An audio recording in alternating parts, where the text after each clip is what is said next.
혹시 요즘 이런 생각 자주 드시나요? 별일도 없는데 괜히 불안하다. 사람들이 한 말이 이상하게 오래 남는다. 잠은 자도 개운하지 않고 자꾸 마음이 쪼그라든다. 많은 분들이 이걸 나이 들어서 그래라고 말하지만 사실 아닙니다. 심리학은 말합니다. 중년 이후에 갑자기 찾아오는 이 불안에는 정확한 정체가 있다고. 그리고 그 정체를 알기만 해도 불안은 절반 이상 줄어든다고 합니다. 오늘 영상에서는 당신의 마음을 조용히 흔들어 온 불안의 진짜 정체, 그 5가지를 이야기해 보려 합니다. 아마 영상을 보면서 그래, 이게 내 얘기였구나 하고 처음으로 마음이 편해지는 순간이 찾아올 겁니다. 마지막에는 불안을 평온으로 바꾸는 가장 쉬운 실천 한 가지도 알려드리겠습니다. 영상을 끝까지 보신다면 그래서 내가 요즘 이런 감정이었구나. 그 이유가 아주 명확하게 잡히실 겁니다. 중년 이후의 불안은 절대로 개인의 잘못이 아닙니다. 심리학에서는 이 시기를 정서의 변곡점이라고 부르는데 삶의 여러 변화가 한꺼번에 찾아오기 때문입니다. 건강, 관계, 역할, 미래. 우리는 많은 걸 잃고 많은 걸 새롭게 맞이합니다. 그래서 마음이 흔들리는 건 너무나 자연스러운 일입니다. 하지만 사람들은 이 변화를 자기 잘못으로 돌립니다. 내가 약해졌다. 내가 예전 같지 않다.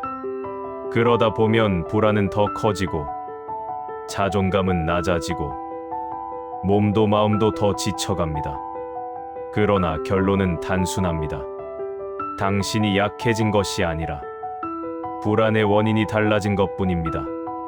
중년 이후 불안의 첫 번째 정체는 예측 불안입니다. 아직 일어나지 않은 일을 먼저 걱정하고 미리 불안해하는 상태죠. 혹시 아프면 어떡하지? 병원 결과가 안 좋으면 어쩌지? 내가 앞으로 가족에게 짐이 되면 어떡하지? 이런 생각들은 지금 아무 일도 일어나지 않아도 마음을 계속 긴장시키게 만듭니다. 나이가 들수록 몸에서 느껴지는 작은 신호조차도 걱정으로 확대됩니다. 심장이 조금만 빨리 뛰어도 혹시 큰 병 아닐까? 무릎이 시려도 이제 나는 걸을 힘도 없나? 이렇게 신체 감각을 과하게 해석하는 것을 심리학에서는 신체 감각 과대 해석이라고 부릅니다. 예측 불안은 마음을 가장 빠르게 지치게 만들지만 해결책은 의외로 단순합니다. 불안한 생각이 떠오를 때 마음속으로 이렇게 말해보세요. 아직 일어나지 않은 일이다. 이 한 문장은 예측 불안을 지금 이 순간에서 끊어내는 가장 즉각적인 방법입니다. 두 번째 정체는 관계의 축소로 인한 고립감입니다. 젊을 때는 직장, 친구, 모임, 가족 등 관계의 폭이 넓고 활발합니다. 하지만 중년 이후에는 관계의 수가 자연스럽게 줄어듭니다. 자녀는 독립하고 직장은 은퇴하거나 역할이 바뀌고 친구들은 각자 흩어지고 배우자와의 대화도 줄어듭니다. 이 과정 자체는 자연스러운 변화지만 문제는 느낌입니다. 혼자 있는 시간이 늘어나는 것을 마음이 고립으로 해석해버립니다. 심리학에서는 고립 스트레스가 불안의 핵심 요인이라고 말합니다. 하지만 중요한 건 관계의 숫자가 아니라 관계의 질입니다. 많은 사람과 지내지 않아도 마음을 나눌 단 한 사람만 있어도 고립 스트레스는 크게 줄어듭니다. 그리고 그 연결의 대상은 꼭 사람이 아니어도 됩니다. 반려동물, 취미, 동네 모임, 종교 활동, 마음을 연결해 줄 끈이 하나라도 있다면 고립 스트레스는 줄어듭니다. 세 번째 정체는 과거의 나와 비교하며 스스로를 지치게 만드는 자기 평가 피로입니다. 중년 이후 사람들은 지금의 나보다 과거의 나를 기준으로 자신을 평가합니다. 예전에는 이것도 쉽게 했는데, 그땐 나한테 사람들이 기대도 많았는데, 나는 예전보다 못해진 것 같다. 이런 생각들이 마음 깊숙한 곳에서 불안을 자라게 합니다. 하지만 이 비교는 애초에 공정하지 않습니다. 젊을 때의 나는 젊은 몸과 에너지의 도움을 받았습니다. 지금의 나는 완전히 다른 환경과 조건 속에서 살아갑니다. 서로 비교할 수 없는 두 시기를 억지로 비교하니 불안이 커질 수밖에 없죠.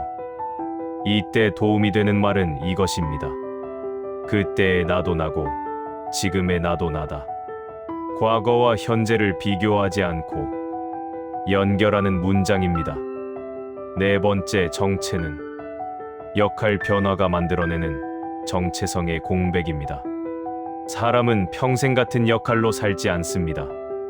부모라는 역할, 직장에서의 역할, 가족의 중심이 되는 역할, 리더로서의 역할.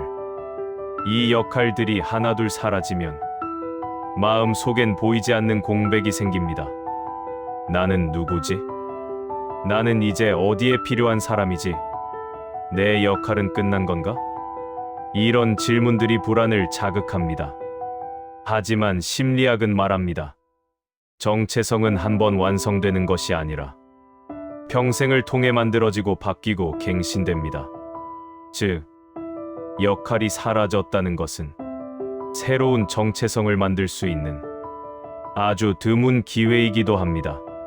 정체성 공백은 위기가 아니라 업데이트의 시작입니다. 마지막 정체는 미래를 통제할 수 없다는 느낌에서 오는 통제 상실감입니다. 젊을 땐 내가 하면 된다. 노력하면 바꿀 수 있다. 이런 확신이 있었지만 중년 이후에는 건강, 관계, 자녀, 사회 변화처럼 내 힘으로 바꿀 수 없는 일들이 늘어나죠. 그러면 뇌는 나는 통제권을 잃었다. 이렇게 해석합니다. 그리고 그 순간 불안이 가장 강해집니다. 하지만 이 통제 상실감은 생각보다 빨리 회복할 수 있습니다. 핵심은 큰 통제를 회복하려고 하지 말 것. 대신 작고 구체적인 통제부터 다시 잡아가는 겁니다.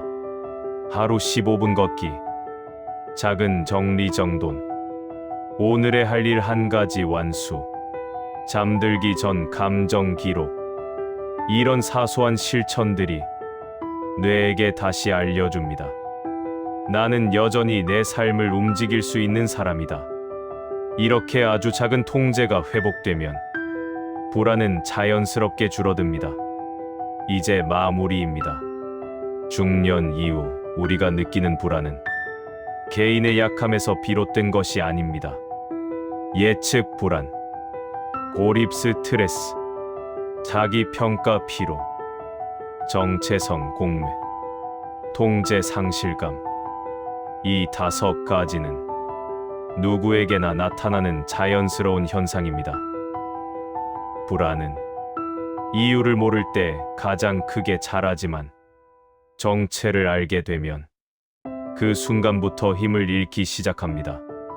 오늘 영상이 당신의 마음에 작은 평온을 가져다 주었다면 그것만으로도 큰 의미가 있습니다. 당신의 마음을 언제나 응원합니다. 오늘도 감사합니다.